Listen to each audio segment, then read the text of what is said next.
Hello, welcome in. It's good to see you again.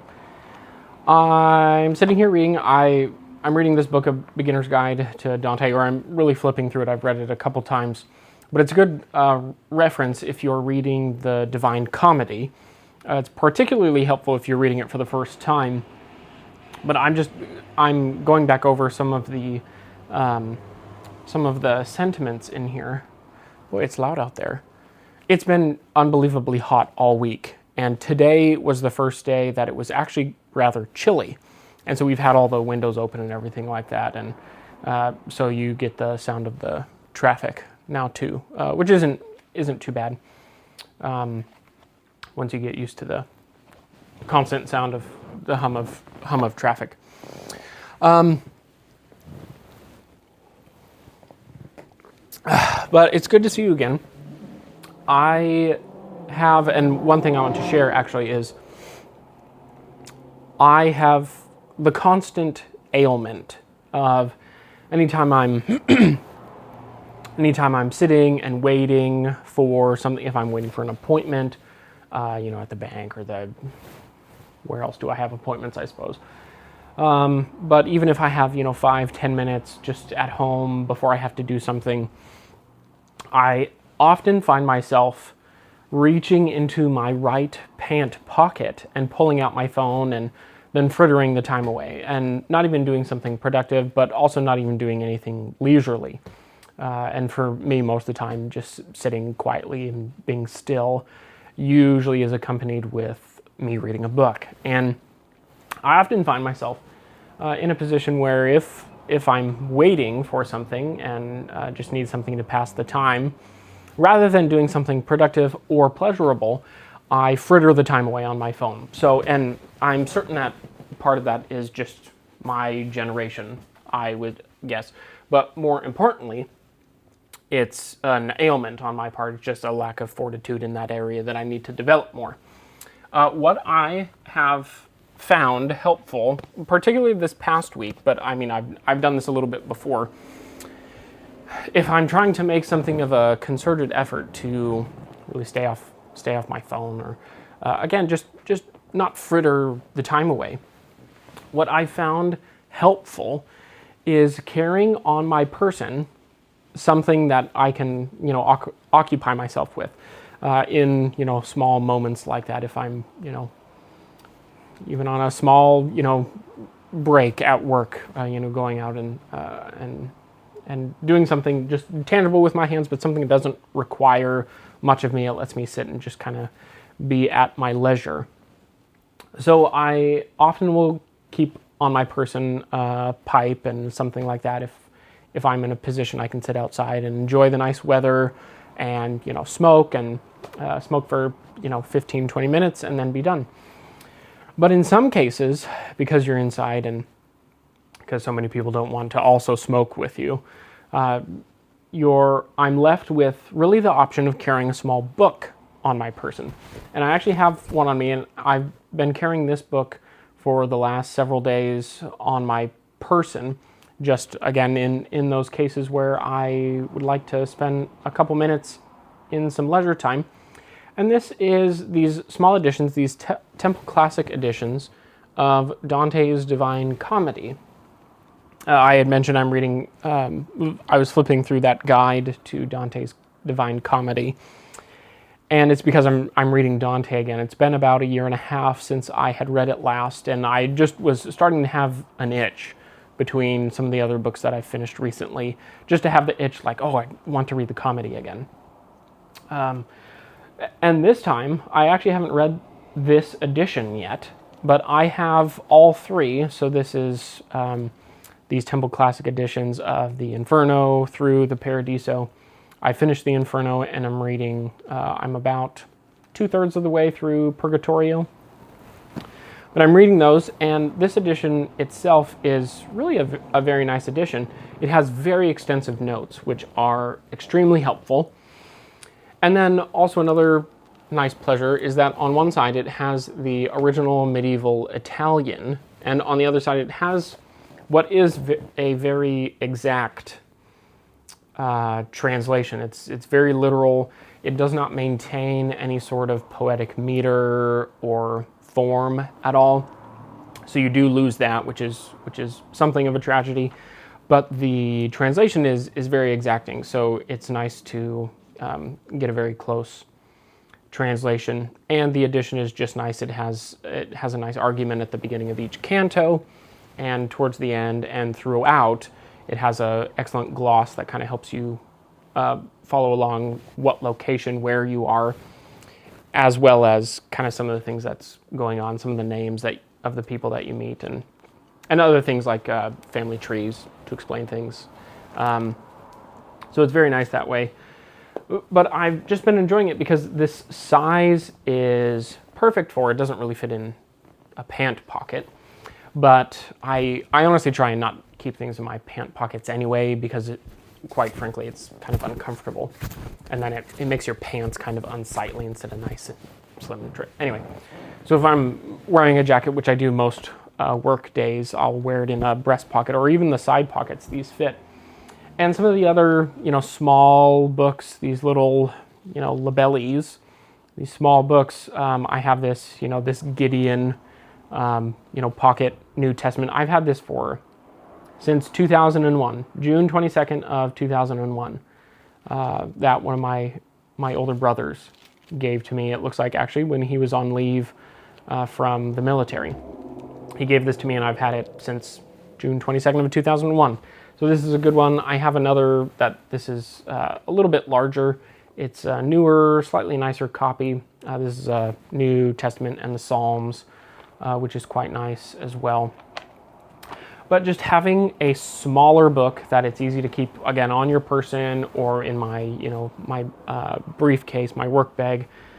And then that way, if I don't have my phone on me, I reach and, you kind of interrupt that bad ritual. And then instead, you just pull out this, this nice book, and I just read a canto, and that takes, 2-3 minutes. And then I've spent my time not frittering it away on social media or looking at emails or anything else that's perhaps banal. So I highly encourage that. Don't carry your phone on your person, too. If you can get away with it, if you're at home, set it somewhere. Don't stick it in a pocket. I've done my best to. My wife and I have a little basket in our kitchen that we set our phones in, or we try to set those in, just so we're not constantly on those throughout the day while we're at home trying to enjoy each other's company and the company of our children and that sort of thing. So I highly encourage you to do that, and then find a nice small copy of a book you really enjoy or would like to enjoy that you can carry on your person, in your pocket, instead of, frittering the time away just on your phone. So I highly recommend that.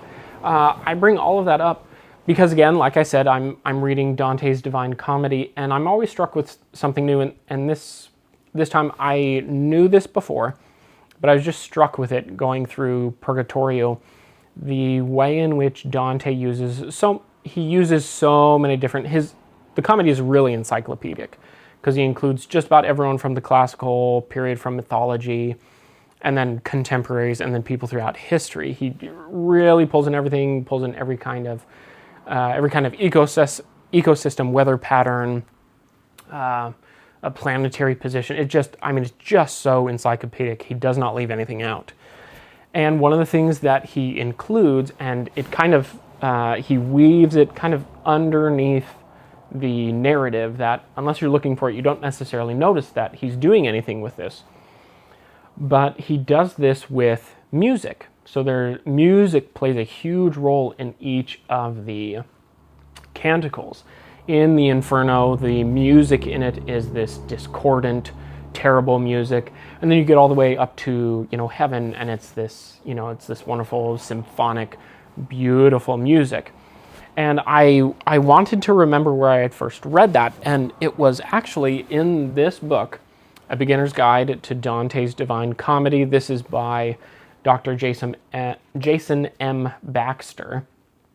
If you want a guide that is short, this is very short and succinct, but it's very, very thought-provoking and very insightful and we'll kind of guide you through, okay, what is going on here? What's the point of this? It does an excellent, Dr. Baxter does an excellent job of carrying you through that if you're reading the Divine Comedy for the first or the fifth time, quite frankly. But I wanted to read you this section on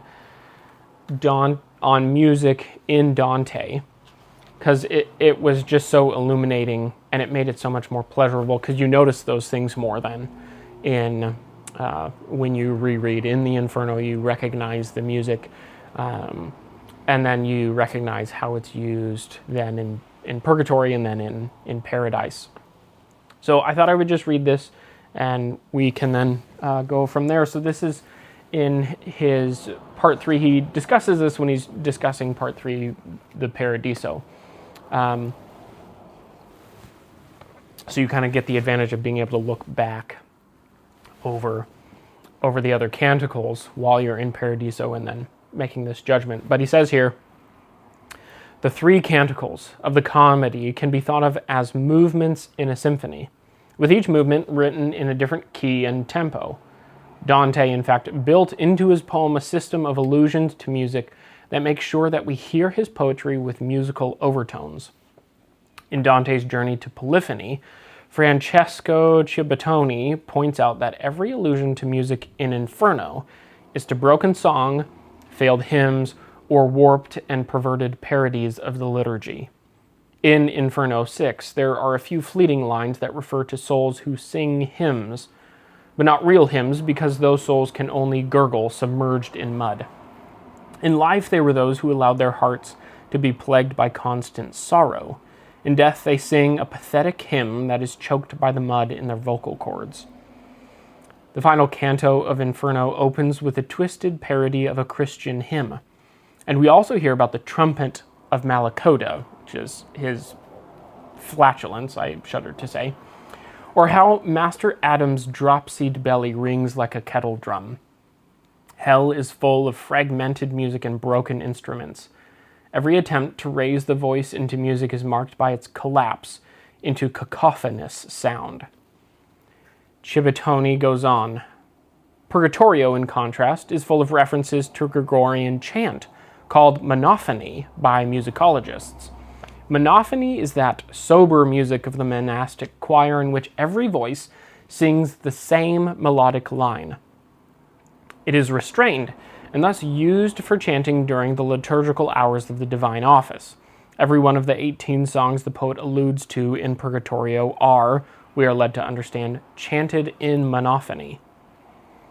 In Paradiso, though, Dante specifies that the songs and hymns are polyphonic, that is, made up of varying voices, each which sustains its own melodic line.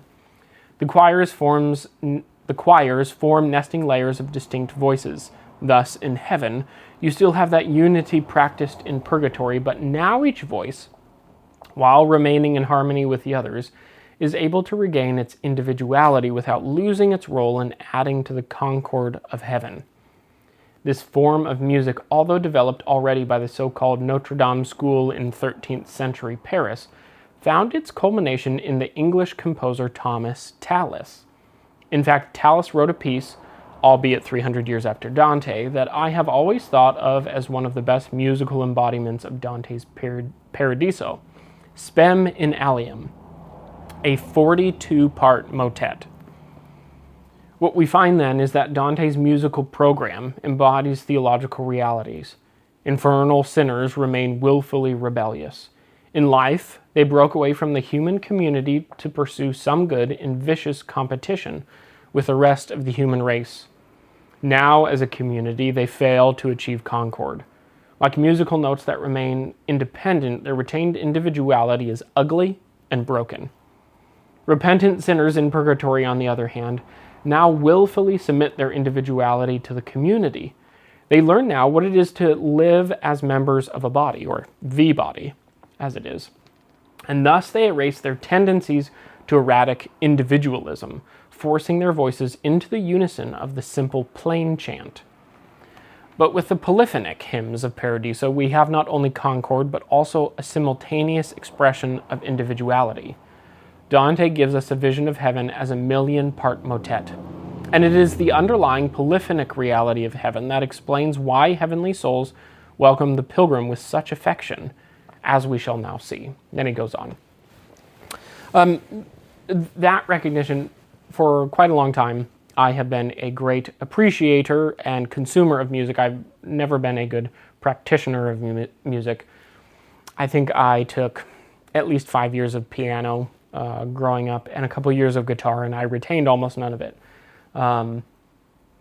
But I'm a great appreciator of music and love listening to good music and classical music, particularly Bach, Handel, Mozart.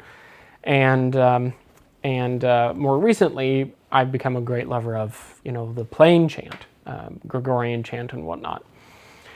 And so for a long time, just my sensibility on my principles on music were so well formed, and so it was such a pleasure to discover that Dante is weaving this theology of music, essentially, this philosophy of music, into his Divine Comedy, and that it's really central. Because, so central to it is the model of the cosmos, at whose heart is this music of the spheres.